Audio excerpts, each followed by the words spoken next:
Kyle Klingman with Track Wrestling. We have Luke Becker, NCAA champion and four-time All-American for Minnesota. Now he is with the University of Minnesota. He is an assistant coach at Gopher Wrestling. How are you, Luke? I'm doing good. How are you doing? Well, I'm doing good. We got Hawkeye Wrestling Club Showdown Open on November 1, but someone were to ask me, what's your first memory of Luke Becker? I'd go back to your freshman season against TJ Williams. I think it was an 11-10 match, and it was pretty electric. It was up in the Twin Cities. What do you remember about that match and wrestling TJ that first time? Really, it was just, for one, it was an unbelievable atmosphere. It was at Williams Arena. I think we had a sold-out Williams Arena, like 13,000 fans. So it was just, it was an unbelievable atmosphere. And the duel went back and forth. As always in those duels, it gets pretty heated. So there was a lot of back and forth throughout the duel. And, really it was the first time I got a chance to wrestle a guy like TJ. And, obviously he was one of the best guys in the country. Had won a national title the year before at 149, was number one ranked 157 pounder. So it was just a great opportunity for me to go out and compete against the best. And I think I got down early in the match going into the third period. I was losing like 6-2 or something like that. But I just kept wrestling, kept coming after it, and trying to do what I could to win the match. So, if I remember right, I think you were close to a takedown at the buzzer. Some thought you got it. How close is my memory to what happened? Yeah, so we got in a good scramble. There was maybe 30 seconds, 20 seconds left in the match. He was up by 1 point. We got in a big scramble, and I got in on a shot, and we scrambled through it. And I actually scored the two. They gave me two with maybe 8 seconds left. And then he hit that switch that he always hits, and he got the reversal right at the end. So they gave me two to go up. And then he hit the reversal and got a reversal as time was running out. So he ended up winning by a point there. But it was a nail biter there at the end.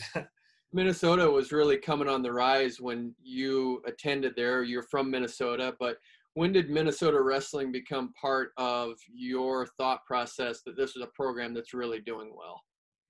It always kind of was. It's a little different because now kids are thinking about recruiting and what schools they want, maybe, starting their 9th, 10th grade year.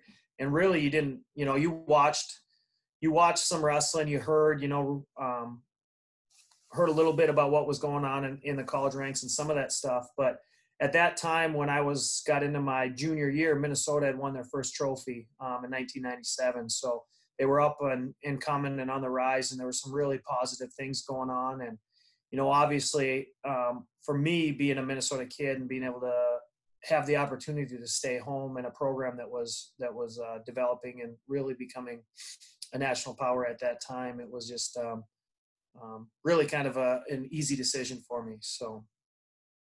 Was that fun to be part of the growth process? You were probably in the best years for Minnesota wrestling. What was that like to be smack dab in the middle of really the dynasty building of the Gopher wrestling program? Yeah, it was, it was just an awesome time. It was, Jay had really brought in a ton of great pieces to the puzzle that he had felt could be successful. And he really built a family atmosphere, a team atmosphere. And as a group, we really believed we could do something special. And there were some, fortunately, I was very fortunate to be on the team in 2001 that, finally won the title. And, but there were some guys before us that came through that really paved the way with Tim Hartung, Chad Kraft, Brandon Agam. Those guys were the guys that really set the stage for us. They came in and believed that they could win here at Minnesota and came up just short. In 1999, I was a redshirt freshman that year. And that one really, even not being one of the 10 guys out there, that one really stung. And I think it stung for a lot of us in the program. And we were going to do whatever we could do to make that feeling not happen again and win a title in the future. So, it was a special time. And you look back, and I think it was 7 years in a row we were in the top 3 in the country at that time. And it was just it was a lot of fun. It was great for being a Minnesota being from Minnesota, a Minnesota kid growing up, to be able to be part of bringing something that special to the state was pretty amazing. A lot of times great wrestlers don't compete against each other in the room, but I'd like to think that you and Jared Lawrence, you guys were side by side in weight classes, had some pretty good scraps in the wrestling room.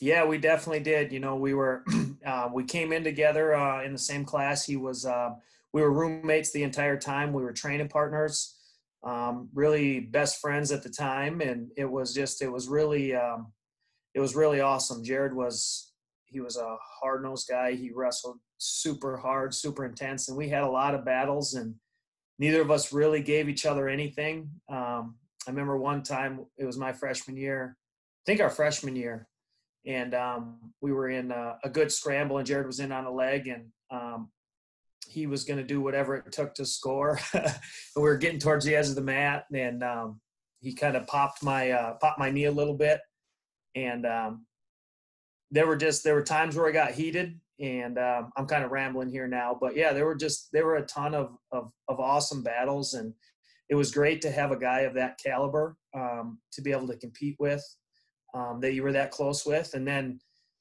even when it got heated in the room, we'd walk back to the dorms, talk about it. We'd be talking about it, you know, all night, about how the practice went, what we need to do to make adjustments in our wrestling, and both of our wrestlers wrestling, and picked each other's brains. And it really was an awesome time to be able to have him there to compete with. And when I look back, it's kind of funny. I tell people all the time. So when Jared came out as a freshman, he had a ton of success. Like, he was killing it right off the bat. And I came out and was struggling, got beat by some people I probably shouldn't have got beat by.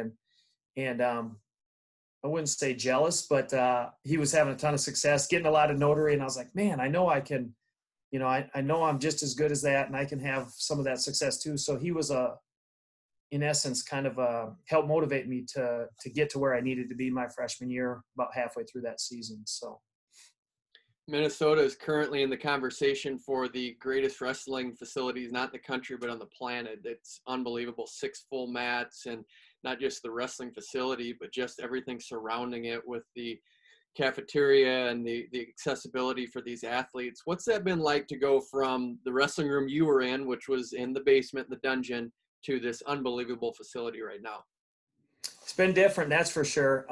You know, the dungeon, there was a ton of success that happened down there, and a lot of tradition. But really, when it comes down to it, the space is just the best part about it. Having 6 mats, we talked about it. It's really square. So even having 6 mats, it's not long and spread out. We're kind of compact together. So when you're standing at one end of the room, the other, the guys wrestling on the other end can hear you, which is awesome. We have the natural light coming in.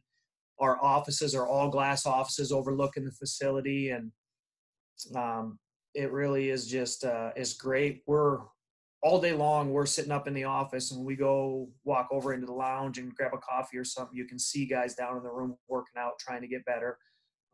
So it's great to be able to have that, see that. And then the athletes village itself is so impressive. We tell people all the time, we tell recruits, it really is a one-stop shop. You walk in that main entrance of the athletes village, and everything is right there.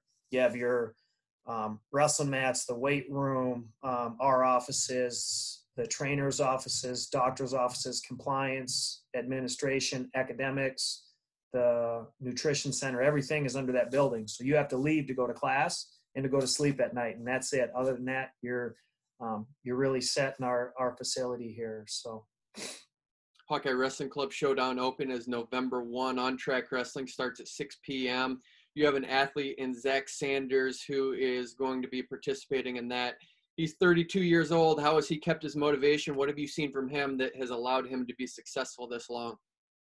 He just loves to compete. He loves to compete. He's a student of the sport. He's always watching film and training and looking at what adjustments he can make to better himself.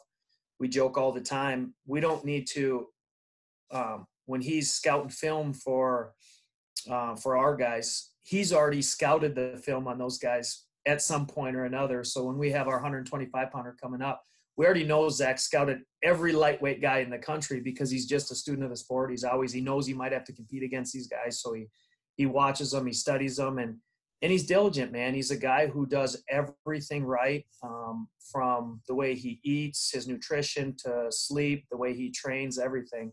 And that's really the thing that's helped him to be able to compete as long as he has, because he's diligent, he trains right, he does everything right. And he's just a competitor, man. He loves to compete. He'd compete every day if he could, if he had the opportunity. So I know he's excited about the opportunity to go out, and his goal is still to make an Olympic team this upcoming year. So it's a great opportunity for him to go and compete against one of the guys he's going to have to beat along the way to make that spot. COVID certainly changed the game, so these one-off events have become commonplace. What do you think about the trends of wrestling and events like this?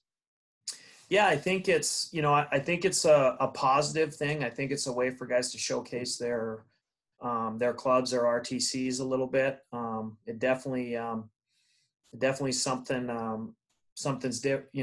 that's different, that I think guys have done a great job of figuring out a way to get competitions, to get their athletes out there and get them to compete with not having as many open opportunities, or as many the trials and some of that stuff that normally they get competitions throughout the year. So it's been I think a positive thing. It's been great for fans. I know fans were excited.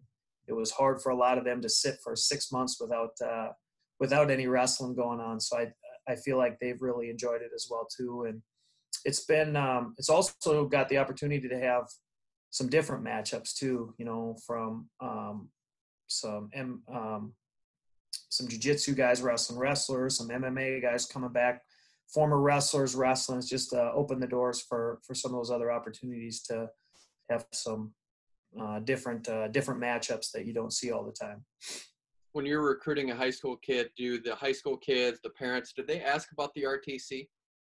Yeah, they do. It's a big deal. And most of these guys, when they're coming in, especially your top level guys, not only do they want an opportunity to go to a program where they feel like they can win a national title, but they want to train to make World Olympic teams afterwards as well too. So the RTC is a big deal for a lot of these guys. And they want great guys in the room to be able to train with, but they also want older guys that they can learn from and lean on and pick their brains and get beat up on a little bit, maybe too. The Iowa-Minnesota rivalry is special, in the wrestling space especially. You were a part of that. You're still a part of it. What's it like?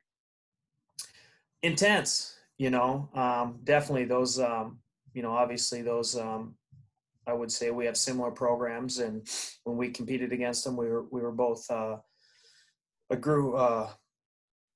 programs that went out and we compete hard, we wrestle hard, we want to win. Our goal is to win national titles, and they definitely get heated at the times, and you can say maybe there's a little bad blood throughout the years, but I think that's what makes I think rivalries like that. I think having teams that aren't afraid to go out and compete and that are competitive and want to win against each other, I think that's the excitement that makes college wrestling great, is to have those rivalries and those matches, intensity out there when you are competing. Two former Gophers, actually more than two. There's a bunch of Gophers that oversee Pinnacle Wrestling, but how much do you feel like that helps Minnesota wrestling in your program? Yeah, it's definitely, it's been a great thing for the state. Those guys do a tremendous job developing these guys and bringing the best guys together around the state to be able to train together, which just elevates everybody, right? And so those guys have done an awesome job. Obviously, being alumni, Jared, one of my closest friends and training partners, and we came up together. So it's been great. It's awesome to have, that those guys are getting their hands on some of these young high school kids early on in their career, and getting them college ready when they come into college. So we've had to be in a quarantine at different stages. What have you done with your time in the quarantine? A lot of house projects, especially early on when you couldn't really get out and do much. So it's been a lot of house projects, trying to catch up on stuff that maybe I didn't get done throughout the time. But other than that, just trying to trying to get some things done. You know, the hustle of the day-to-day stuff, it doesn't, sometimes some of the things get put on the back shelf. So just trying to pick up some of that stuff that we've been trying to do or talking about, putting a little bit more time into on the wrestling side of it. Been trying to do some of that stuff that that you maybe always don't have the time for. So, are you a handy guy? Fairly handy, yeah. So I can swing a hammer pretty good. I actually I'm maybe a little bit addicted to sweating, so I got to have a good workout and a good sauna. And I wasn't able to use the facilities here, so I built a sauna in my house over the break. So it's I spent a lot of time putting that together, and it's been awesome. Now I love I love using it. So it's kind of my my zen or my quiet place where I can go relax and after a long day and just kind of sweat and relax a little bit. So what kind of sauna? I know there's infrared and there's legit saunas. You have wood, electric. What kind do you have? So I have an electric one. So one that kind of a steam sauna that I can throw water on. And I used cedar wood. It's about 6x8, I think, is what it is, and got built-in benches. I actually put stone behind the heater, so when you throw water on it, it doesn't. A lot of times it burns the wood behind it, so I put stone behind it, and so it'll last. Hopefully, last for a long time. But yeah, I'm anytime I'll take any sauna, but if I can have a steam sauna where I can throw water on it and get a little moisture in here, that's what I like the best. So. With home improvement, so pre-quarantine, let's say close to when the NCAA championships were going to happen, which we're going to be in Minneapolis, which is important to cancel that. But does your house look different now than in March? Yeah, a little bit. Definitely created more of a workout room. I got a 7-year-old son, so we created a little wrestling room for him down there, workout room. Put the sauna in. I actually put a little bar kitchenette down in the basement as well too. So been busy. Are you all wrestling all the time, or do you have some outlets that aren't wrestling? You know, I like to get up the lake. My family has a cabin up north, so never get up there enough. But I like to get up there and spend some time on the water outside of the wrestling. But that's about it. I don't do a ton of fishing, a ton of hunting. I love that stuff. It just doesn't seem like there's a whole lot of time for it. So, but getting up to the lake, I like being on the boat and just kind of cruising around and relaxing and just being out in the sun. So if I get a chance outside of wrestling and I can do that, that's what I like to do. So. Well, and thinking about it, going back to when you were an athlete, all of the coaches that were your coaches aren't there anymore. So if you would, I'm just going to give you their name. And if you can tell me something or tell me a story about them, we'll start with Joerussell. Joey the Bull. Let's see here. Story.